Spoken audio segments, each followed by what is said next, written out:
See, whatever you're doing, however you spend your time, that tells you who you are. So think about what it is you like to create in your life experience. Once I look at how you commit your time, once I do an evaluation on how you spend your time, I can tell you exactly what you're committed to. People that say they have dreams or want to open a business or want to do something differently than what they're now doing, they don't like their jobs, they're unhappy, they're unfulfilled. People who say they want to improve their income level, look at how they spend their time. How they spend their time, the commitment of their time, how they use that will really tell the truth.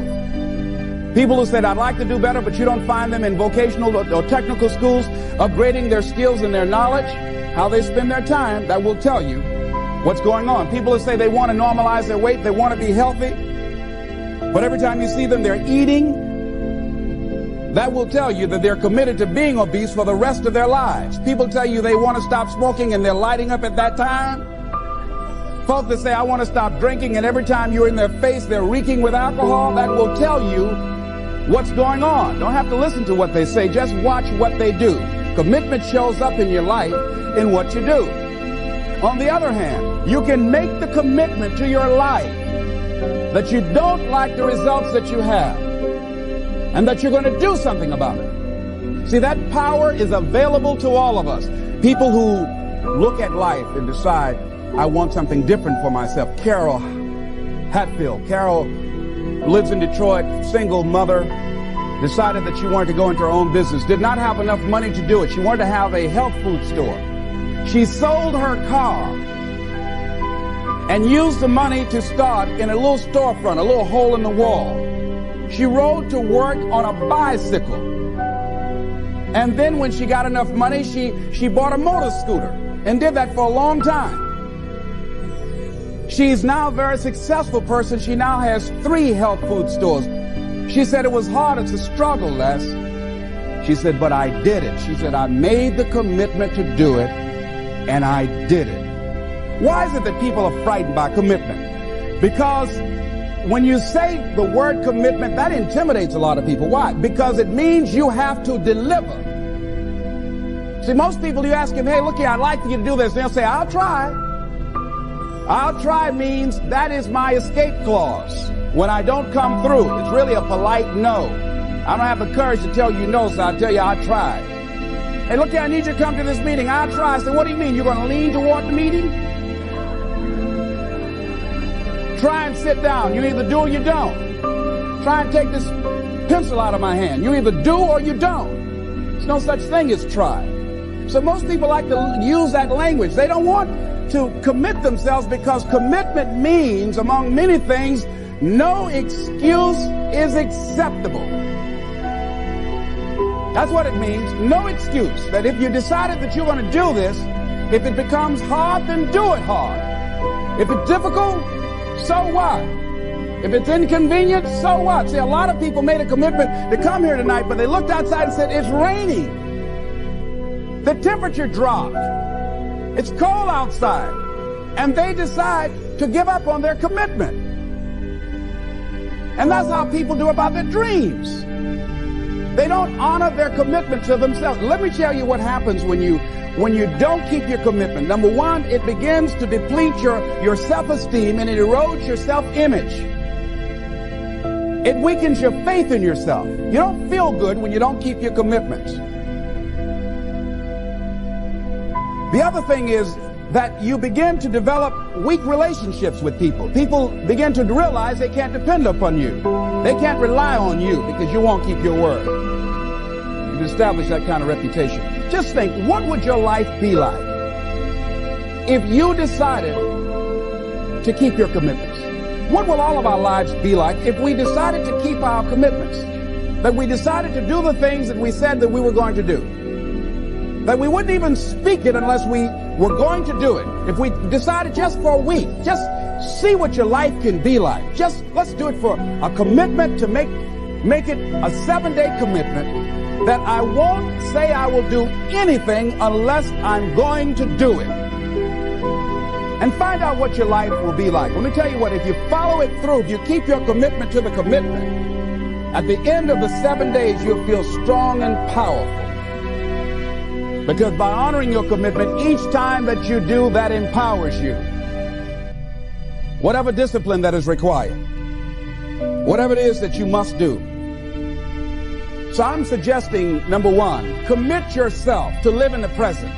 I saw the movie, The Dead Poets Society, Robin Williams, and they had a line in there, seize the moment.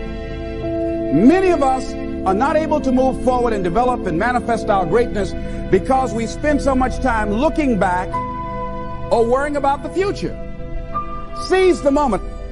See, you cannot go into the future and manifest your greatness when you have various things in your life that's blocking you.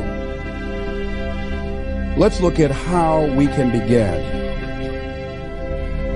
to keep our commitments. Remembering what Dr. Robert Anthony said about results. When you keep your commitments, you're able to produce some different kinds of results in your life.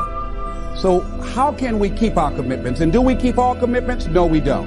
You will not be at 100%. However, you will have a greater percentage rate of maintaining your commitments to yourself, whatever those things might be. If it's going into business, if it's changing a habit that you know that works against you, if it's overcoming self-destructive behavior, if it's retraining your thinking, if it's reinventing yourself, if it's trying to begin to design your relationship differently, all of us have a possibility by focusing and really harnessing our attention and concentrating on it.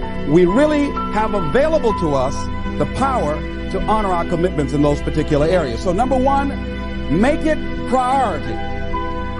See, no one would go get on an airplane if you thought your chances of getting there to your destination were as good as your luggage. Am I correct? See, and I say the reason that you will reach your destination more times than your luggage will is because the airline, and I'm glad that they do, has made it a priority to move the human beings from one point to the other safely. Not send you off to Boston or someplace with your luggage. So I'm not really upset when my luggage doesn't show up. I'm glad they delivered me, because they've made me a priority. See, they have made delivering you to your destination important. So if you want to honor your commitment, whatever you decide that you're going to do, make sure you make it important. Make sure it is priority. Keep it before you.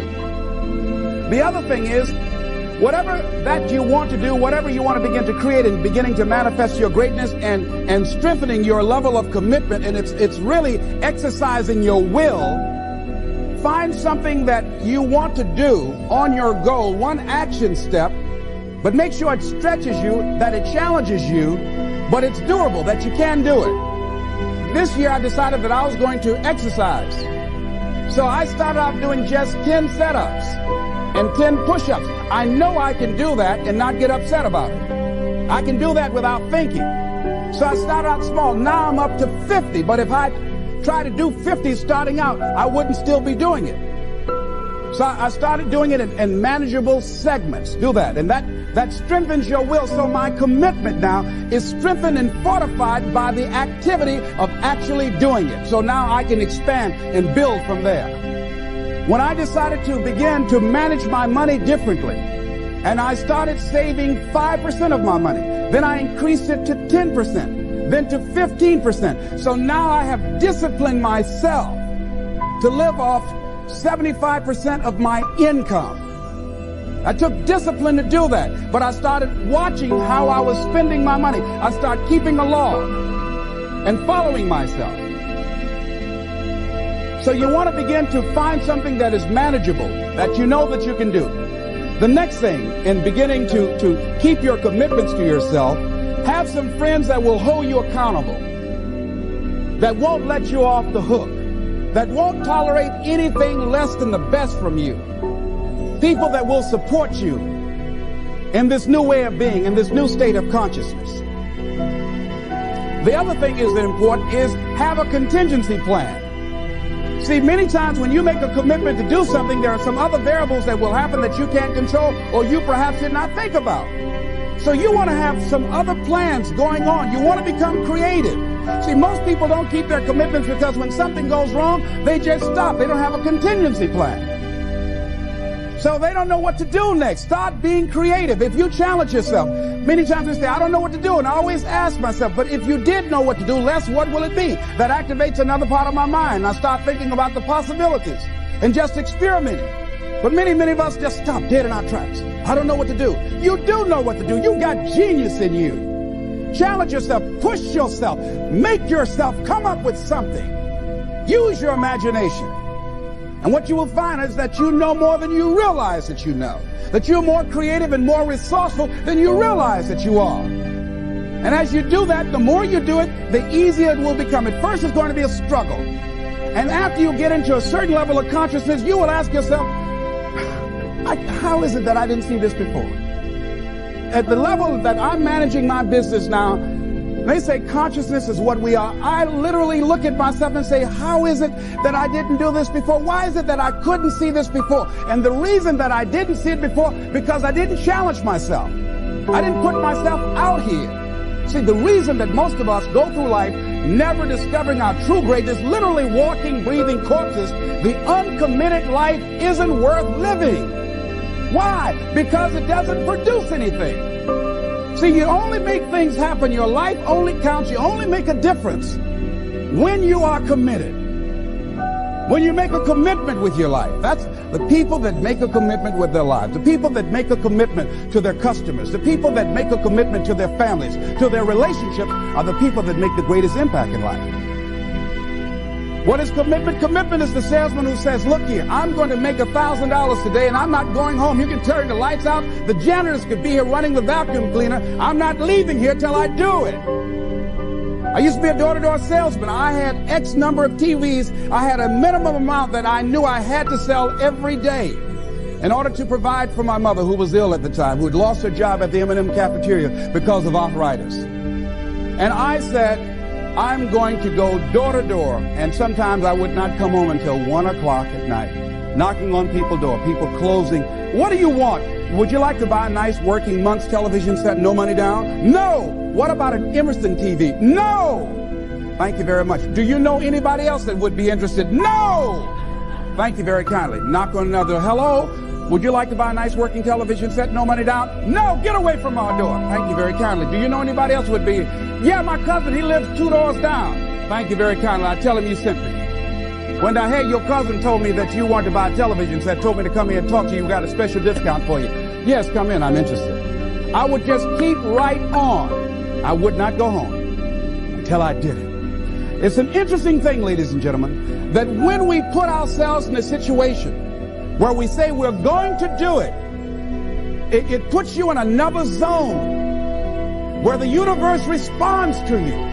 When you have that kind of consciousness, see, the universe responds to the man or woman that refuses to be denied, because that is your commitment. That business that you want, that book you want to write, that dream that you have of controlling your destiny, that is yours. That power to create that and to manifest that, that is yours. That's available to you. But you've got to be willing to stand there and face disappointment, not have support, be lonely, doubt yourself sometimes, be rejected again and again and again, become bankrupt if necessary, again and again and again, and refuse to turn around until life gives it up.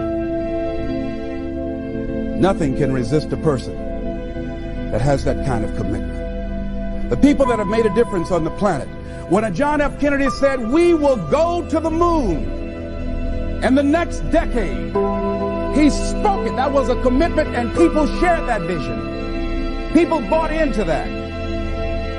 We've had all kinds of examples in history where people have made declarations, who have committed their lives to bring about a difference. There are people who are taking a stand today against hunger. I guarantee you it will be a part of our past at some point in time. Someone took a stand against polio.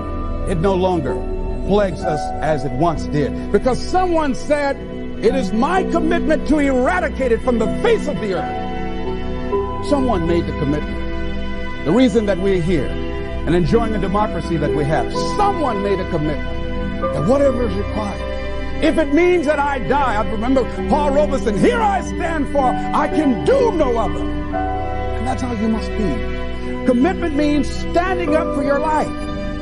It means honoring yourself. It means beginning to say and to see and recognize your alignment and oneness with the universe, and that you are a channel for life to express through. And we short-circuit it with anger. We short-circuit it with fear. We short-circuit it with envy. We short-circuit it by being lazy or apathetic or giving up easily. Why? We say, oh, it's too hard, it's too hard. We don't challenge our spirit. Ladies and gentlemen, there's nothing as powerful as the human spirit. You can't destroy. You can pervert it, but you can't destroy. I was reading Man's Search for Meaning by Viktor Frankl. What a powerful book. I'm reading it now for the 7th time. And he gives so many graphic examples of the power of the human spirit. And so what are some of the things that can fortify us and give us the kind of inner strength that will allow us to forward ourselves into the future by manifesting our commitments? Number one, commitment means in some cases going back to school, getting some training, sitting up in classes with people younger than you, putting yourself in a position where you don't know and that is awkward and uncomfortable, but because of your commitment to develop yourself or to go back to school to get a high school diploma or to get a college degree, that it doesn't matter, feeling dumb and saying, what am I doing here, sitting up in some boring class? Commitment could mean a lot of things. It could mean that you begin to go back. You got to back up sometimes. It means to back up and not give up, to regroup, back up and regroup and come back again. Because life has waylaid you, because you got knocked down. I know when I was working on my dream, there were times I lost my house at one point. I lost my car. I was broke. My credit was bad. I was sleeping at different friends' houses on their couch or on the floor.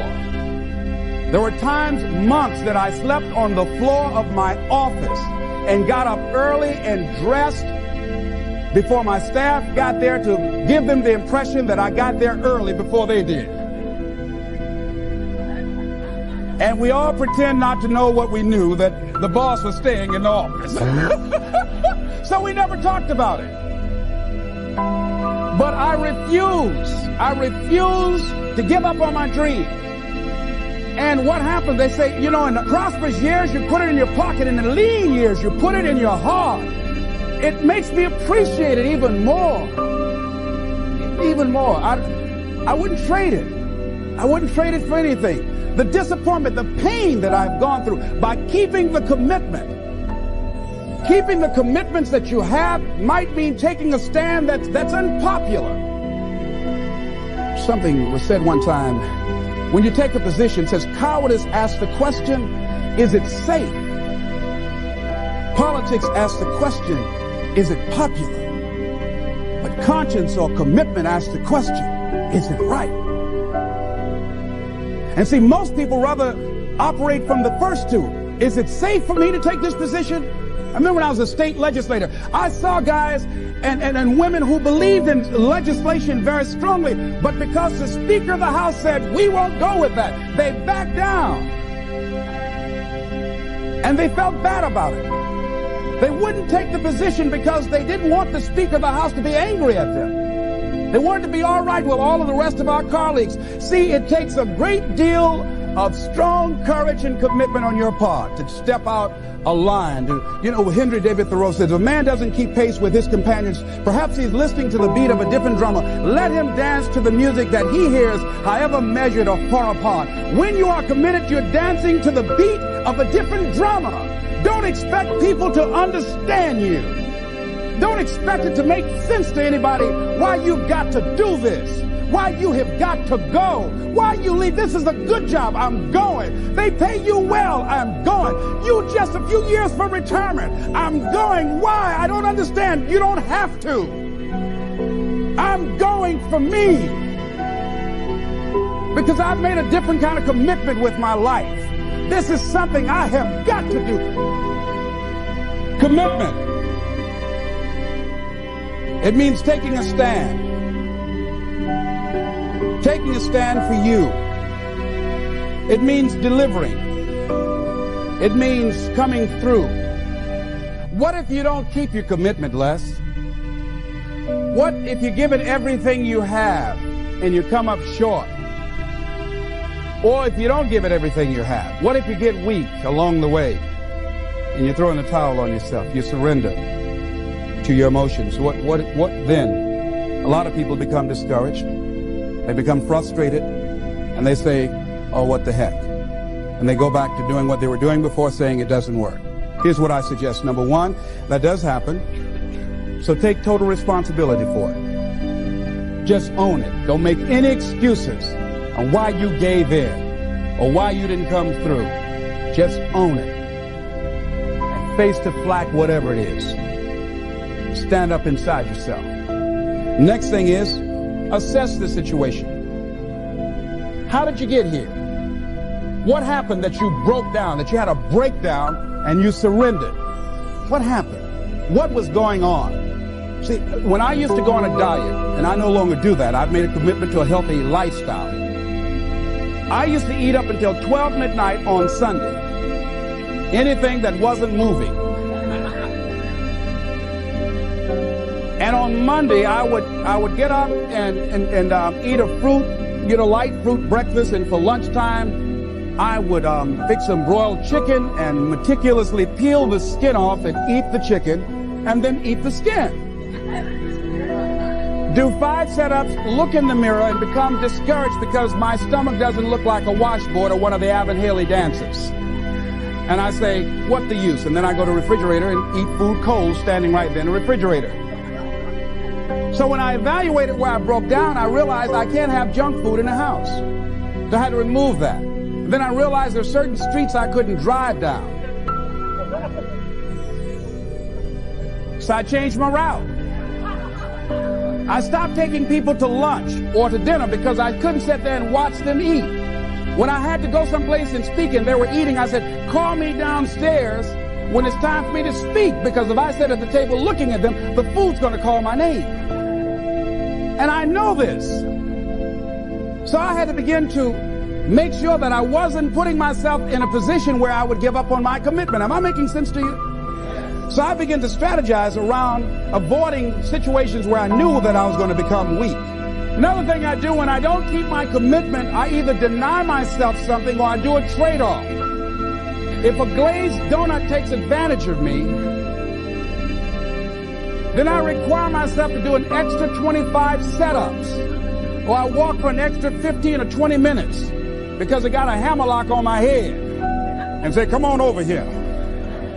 So you might have to deny yourself something or do a trade-off. Do something that will offset it. The other thing is, start again. So what? You fell flat on your face. So what? Start again. Learn from the experience and start again. Don't count yourself out. Don't sentence yourself to a lifetime of being miserable, a lifetime of being broke, a lifetime of being unhealthy, a lifetime of being in a relationship that is no longer fulfilling to you, a lifetime of working on a job that does not bring you satisfaction, that's not giving you the creative urge that you need and that got to have in your life that stimulates you. Don't sentence yourself like that. You are a human being. Don't volunteer your life that way. Your life has too much value to the universe. You've got something to contribute. You've got something to give. And so what if you make a commitment and you're not able to do it like a pro? That you're not good as everybody else. Live in the moment. I like what this says. Look to this day, for it is life, the very life of life. In its brief course lie all the realities and verities of existence, the bliss of growth, the splendor of action, the glory of power. For yesterday is but a dream, and tomorrow is only a vision. But today well lived makes every yesterday a dream of happiness, and every tomorrow a vision of hope. Look well, therefore, to this day. See, if we just start enjoying where we are, if we make that kind of commitment to enjoy where we are, to experience the experience of life where we are, to do all we can right now where we are. Forget about the mistakes yesterday. Forget about all your failures yesterday. Forget about what you don't have. That's not important. Only thing that we have is right now. Right now, right now. And I say that life is calling on you to call forth on that. The optimists, which I think one of the most positive groups in the world, they have something called the Optimist Creed, and I like, it says promise yourself. I changed it to commit yourself, because I think that commitment has more power than promise. It says commit yourself to be so strong that nothing can disturb your peace of mind, to talk health, happiness, and prosperity to every person you meet, to make all your friends feel that there is something in them, to look at the sunny side of everything and make your optimism come true, to think only of the best, to work only for the best, and expect only the best, to be just as enthusiastic about the success of others as you are about your own.